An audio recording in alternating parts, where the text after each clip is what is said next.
दोस्तों बिटकॉइन के फोरा चार्ट में एक फॉलिंग वेज चैनल का ब्रेकआउट हो चुका है। फियर और ग्रीड इंडेक्स इस समय पे 60 के ऊपर जा चुका है एंड यूएस का सीपीआई डाटा को फोरकास्ट कर दिया गया है। क्या मार्केट में यहाँ से एक बड़ा पंप आने वाला है या फिर अभी बहुत सारी ऐसी चीजें हैं जो यहाँ पे होनी बाकी हैं? आइए समझते हैं आज की इस वीडियो के अंदर। साथ ही यहाँ पे ऑल्ट कॉइन्स का अपडेट लेंगे एंड उन ऑल्ट कॉइन्स का एनालिसिस मैं आप लोगों के साथ शेयर करूंगा जिनके बारे में आपने कमेंट्स के अंदर पूछा था, ट्वीट के अंदर पूछा था। बाकी अगर कोई ऑल्ट कॉइन का नाम रह जाता है तो कमेंट्स के अंदर उसका आप नाम याद से लिख देना। नेक्स्ट वीडियो में जब भी बनाऊंगा तो सबसे पहले आप लोगों के कमेंट्स उठाऊंगा एंड उसका एनालिसिस आपको दूंगा। तो वीडियो को स्टार्ट करते हैं बिटकॉइन की फोरा चार्ट के साथ, जहां पे आप क्लियरली देख सकते हो एक फॉलिंग वेज चैनल जो यहाँ पे क्रिएट हुआ था, जो लास्ट वीडियो के अंदर भी मैं आपके साथ डिस्कस कर चुका हूँ। उसका फाइनली एक ब्रेकआउट हमें अपसाइड देखने को मिला एंड एक परफेक्ट डिटेल्स भी इस समय पे हो चुका है। नाउ इस समय के लिए जो एक मेजर रेजिस्टेंस एरिया है वो है $1,06,500 का, जहां से आप देख सकते हो प्रीवियसली भी एक बड़ा डंप हमें देखने को मिला था।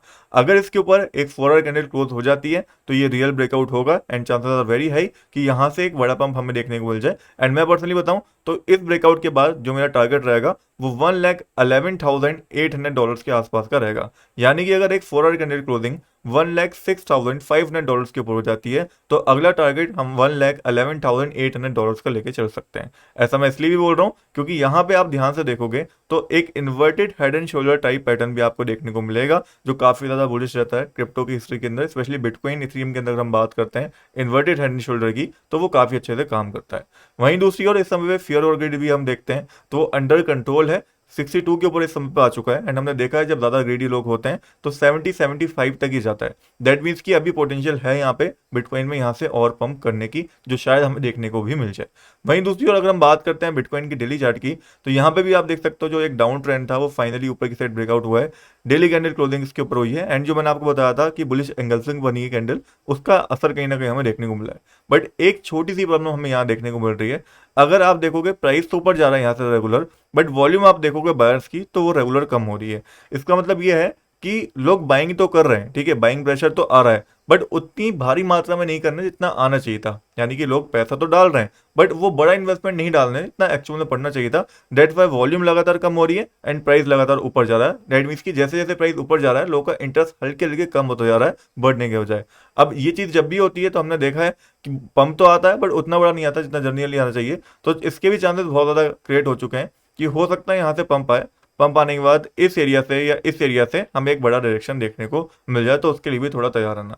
बाकी कहीं ना कहीं डायरेक्शन आने के पीछे एक रीजन ये भी है कि यूएस का सीपीआई डाटा जो फोरकास्ट करा गया है वो प्रीवियस से काफी हाई है। एंड अगर हम देखते हैं प्रीवियसली जो फोरकास्ट करा गया था 2.4 करा गया था, 2.3 निकल के आया। इस बार की फोरकास्टिंग ही 2.5 करी गई है। अगर 2.5 भी निकल के आता है यूएस का सीपीआई डाटा तो वो भी मार्केट के लिए मेरे हिसाब से नेगेटिव है, क्योंकि वो प्रीवियस से हम जब भी हाई हो जाएंगे। एंड सीपीआई डाटा जब भी अच्छा होता है जब हम प्रीवियस से लगातार लो होते रहे, क्योंकि उसके बाद ही एफओएमसी मीटिंग के अंदर डिसाइड करा जाता है कि रेट कट होंगे नहीं होंगे। एंड सीपीआई डाटा अगर पॉजिटिव होता है तभी जो एफओएमसी मीटिंग है उसके अंदर ये डिसीजन लिया जाता है कि अब रेट कट हमें करने का टाइम आ चुका है। डेट मीन्स कि अभी जो सीपीआई डाटा निकल के आने वाला है वो इतना नेगेटिव है कि हो सकता है कि रेट कट ना हो, जिस वजह से मार्केट के ऊपर नेगेटिवली इंपैक्ट पड़ेगा। तो 11 ऑफ जून को यूएस का सीपीआई डाटा निकल के बेसिकली आना है, तो उसके ऊपर आपको नजर रखनी है।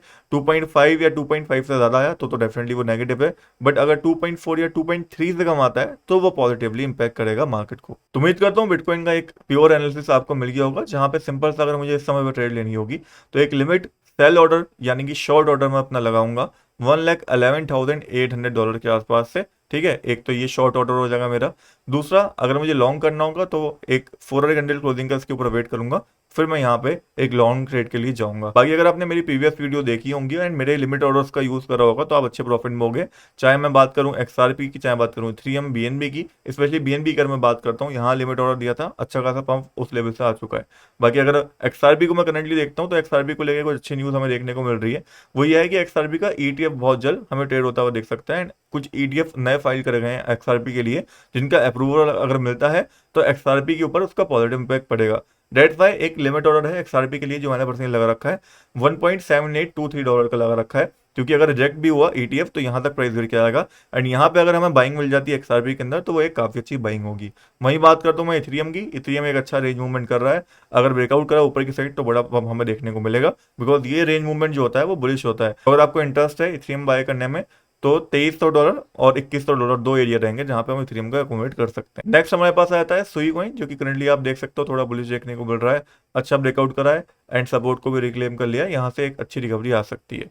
फिर हम बात करते हैं कार्डोनो के बारे में, तो आप देख सकते हो जो सपोर्ट एरिया मांग रहा था वहां से अच्छा जंप देखने को मिला है। फिलहाल बाइंग करना थोड़ा रिस्की है, बट अगर आपको लिमिट ऑर्डर लगाना हो तो 0.51 एंड 0.62 का लगा सकते हैं। Then we have Chainlink coin, जिसके अंदर लिमिट ऑर्डर दिया था, फिल हुआ होगा, अच्छे प्रॉफिट में हो गए। अगला लिमिट बाय ऑर्डर जो उसके अंदर रहेगा वो $10.17 का रहेगा। Then we have Litecoin, जो अच्छा सपोर्ट लेके ऊपर की साइड गया है। $82 and $68 can be a good area जहां पे हम इसको अकोमोडेट कर सकते हैं। तो ये था एक छोटा सा ऑल ओवर ऑल्ट कॉइन्स का अपडेट। नेक्स्ट उन ऑल्ट कॉइन्स के बारे में बात कर लेते हैं इनके बारे में आपने कमेंट्स में पूछा था। सारे तो मैं कवर नहीं कर पाऊंगा, बट ज्यादा से ज्यादा कवर करने की कोशिश करूंगा। सबसे पहले था नियर प्रोटोकॉल, जो कि हम करंटली देख सकते हैं इस समय पे अच्छे सपोर्ट के ऊपर है, एक अच्छी रिकवरी इस एरिया से हमें देखने को मिली है।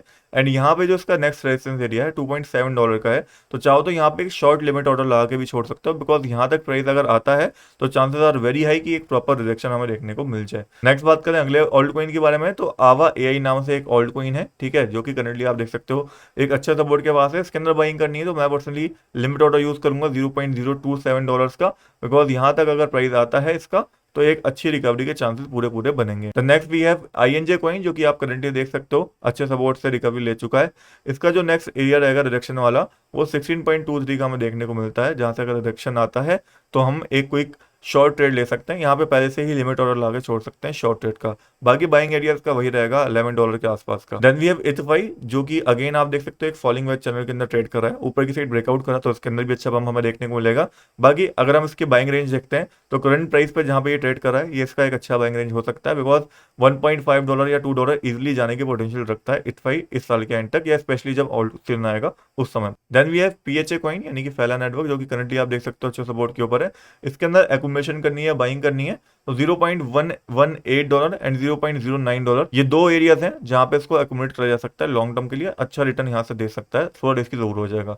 फिर डब्ल्यूएलडी कॉइन का क्वेश्चन था, जो कि करंटली देख सकते हो अच्छे सपोर्ट के आसपास है, बट ज्यादा वॉल्यूम इसके अंदर भी हमें बायर्स की देखने को नहीं मिल रही, इसके अंदर भी डायरेक्शन आने के चांसेस बनेंगे। एंड मैं पर्सनली बताऊं तो ये एरिया है $1.3 का, यहाँ से बहुत ज्यादा चांसेस रहेंगे कि इसके अंदर हमें एक रिडक्शन देखने को मिल जाए। तो अगर आपको इंटरेस्ट है शॉर्ट करने में तो एक लिमिट शॉर्ट ऑर्डर ला के यहाँ का छोड़ सकते हैं, बाकी it's not of and wise. फिर न्यूरो कॉइन है, जो कि अच्छे सपोर्ट के ऊपर है, यहाँ से रिकवरी आ सकती है, बट अगेन वॉल्यूम उतना अच्छा देखने को हमें नहीं मिल रहा। अगर आपका इंटरेस्ट है बाइंग में न्यूरो को तो थोड़ा अमाउंट में ले सकते हो। Then we have BOME coin, जो अगेन एक और मीम कॉइन है। इसके अंदर भी उतना कुछ खास वॉल्यूम हमें देखने को नहीं मिल रहा, ज़्यादातर वॉल्यूम अभी डाउन है। फिलहाल अच्छे सपोर्ट के ऊपर है, तो लॉन्ग टर्म के हिसाब से भी लेना चाहते हो तो उसको लिया जा सकता है, otherwise it's not of and wise. फिर AI XBT कॉइन है इस समय पे, जो कि आप देख सकते हो अच्छे सपोर्ट के ऊपर है, एंड इसके अंदर वॉल्यूम बाकी कॉइन्स के मुकाबले बेटर देखने को मिल रही है, तो कहीं ना कहीं स्पॉट बाइंग अगर आप करना चाहते हो तो it can be a good buy also. फिर डोज कॉइन आ जाता है, जो कि अगेन अच्छा सपोर्ट के ऊपर है। इसका भी लिमिट ऑर्डर लास्ट टाइम मैंने आपको मार्क करके दिया था, अगर आपने लिमिट ऑर्डर के साथ बाय करा था अच्छी बात है। बाकी करंटली अगर आपको बाइंग करनी है ना, अगर आपको अभी बाइंग करनी है इसके अंदर तो 0.168 एंड 0.14 दो आर टू एरियाज जहां पे इसके अंदर लिमिट ऑर्डर लाके हम छोड़ सकते हैं। बाकी शॉर्ट करना है इसको तो ये एक एरिया ये है जहां पे हम शॉर्ट का लिमिट ऑर्डर लाके छोड़ सकते हैं, विच इज 0.25113। उसके बाद लास्ट में मार्क्स कॉइन को लेके क्वेश्चन किसी ने पूछा था, बहुत अच्छी रैली इसने दिखाई थी, ऑलमोस्ट मैनिपुलेशन टाइप आप इसको बोल सकते हो। करंटली लगातार ये फॉल कर रहा है, मेरे हिसाब से 1.268 ये एक एरिया है जहां से इसके अंदर एक बड़ी रिकवरी मेरे हिसाब से आ सकती है, तो यहाँ पे एक लिमिट बाय ऑर्डर ला के आप छोड़ सकते हो। ये पूरा एक रेंज रहेगा जहां से इसके अंदर रिकवरी के चांसेस बहुत ज्यादा हाई रहेंगे, बिकॉज प्राइस तो नीचे कर रहा है बट सेलर्स की वॉल्यूम कम हो रही है, जो कि कहीं ना कहीं इंडिकेट कर रहा है कि कहीं ना कहीं से एक अच्छी रिकवरी हमें देखने को मिलेगी मार्क्स के अंदर, एंड वो एरिया 1.268 का हो सकता है मेरे हिसाब से। अगर आप थोड़ा हाई रिस्क लेके हाई रिटर्न लेना चाहते हो तो marks can be a good option for you, ये लिमिट ऑर्डर मिस मत करना। बाकी उम्मीद करता हूँ आपको लिमिट ऑर्डर वाली जो स्ट्रेटजी वो रास आ रही होगी, आप अच्छा प्रॉफिट बना रहे होंगे, बिकॉज बहुत अच्छे हमारे ऑर्डर्स फिल हुए हैं। अगर आप मेरे साथ ऐसे जुड़ना चाहते हैं, ऐसी प्रॉफिट बनाना चाहते हैं, तो सिंपल सा चैनल को सब्सक्राइब करना है एंड बायो वाले लिंक से या डिस्क्रिप्शन वाले लिंक से टेलीग्राम को ज्वाइन करना है, वहां पे आपको सारी ट्रेड्स वगैरह मिलती रहेंगी।